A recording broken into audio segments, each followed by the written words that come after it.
সব সাবধান, তোমরা সুদ খেও না, কারণ আমাদের নবীজি বলেছেন সুদখোর জান্নাতে যাবে না।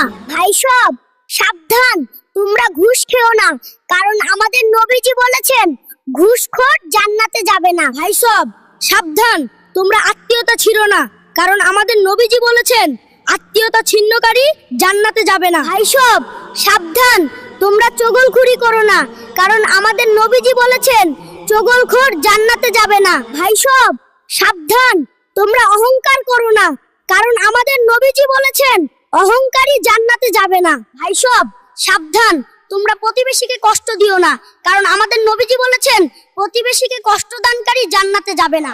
সাবধান, তোমরা হারাম খেও না, কারণ আমাদের নবীজি বলেছেন হারাম ভক্ষণকারী জান্নাতে যাবে না। সাবধান, তোমরা অন্যের হক খেও না, কারণ আমাদের নবীজি বলেছেন খেয়ানতকারী জান্নাতে যাবে না। ভাই সব সাবধান, তোমরা জাদুটোনা করো না, কারণ আমাদের নবীজি বলেছেন জাদুকর জান্নাতে যাবে না। ভাই সব সাবধান, তোমরা কাউকে দান করে খোটা দিও না, কারণ আমাদের নবীজি বলেছেন খোটা দানকারী জান্নাতে যাবে না।